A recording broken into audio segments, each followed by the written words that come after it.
Hello bachcho, let's read the questions. The question says that unidirectional transmission of nerve impulse through a nerve fiber due to fact A, option A, nerve fiber insulated by medullary sheath. Option B, sodium pump start operating only at cytone and then continue to the nerve fiber. And option C, neurotransmitter released by dendrite, not by axon wind, and the neurotransmitter released by the axon ending, not by the dendrites.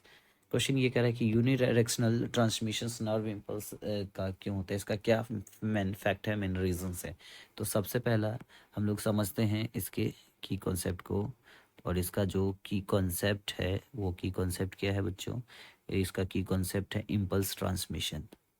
जो impulse का transmission होता है, impulse का transmissions unidirectional होता है, यानी ये क्या करता है, सबसे पहला कोई स्टिमुलस मिला और स्टिमुलस को क्या करता है, स्टिमुलस रिसीव करके, कौन रिसीव करता है, डेंड्राइट्स।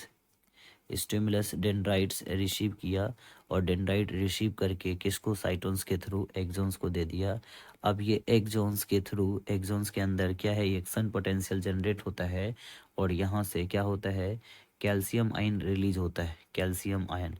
अब ये कैल्शियम आयन एक्सोन्स एंड के अंदर सिनेप्टिक नोव्स होता है, सिनेप्टिक नोव्स, सिनेप्टिक नोव्स, और सिनेप्टिक नोव्स के अंदर होता है सिनेप्टिकल वेसिकल्स, एंड सिनेप्टिकल वेसिकल्स के अंदर होता है न्यूरोट्रांसमीटर। तो क्या रिलीज हो जाता है, न्यूरोट्रांसमीटर रिलीज हो गया, न्यूरोट्रांसमीटर रिलीज। अब ये रिलीज न्यूरोट्रांसमीटर क्या करता है, ये न्यूरोट्रांसमीटर रिलीज हो जाता है और इंटरेक्ट कर लेता है रिसेप्टर के प्रोटीन से, इंटरेक्ट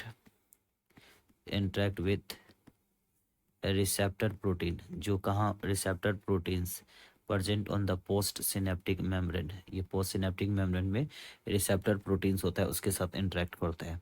तो आप लोग ये बोल सकते हो कि जो हमारा यूनिडायरेक्शनल ट्रांसमिशन का जो मेन फैक्ट है, वो एक जो हमारा इम्पल्स का ट्रांसमिशन होता है वो कहाँ होता है, एक्जन एंड से, नो कि क्या, किसके एंड से, डेंड्रोन एंड से। तो बोल सकते हैं neuro transmitter, neurotransmission, neurotransmission transmission occurs at occurs from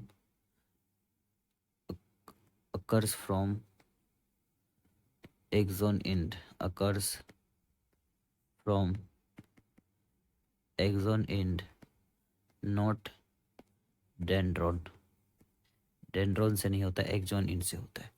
So our final question of this answer, final question of the answer is option number D. Option number D is our final answer. Hope you understood it well. Best of luck.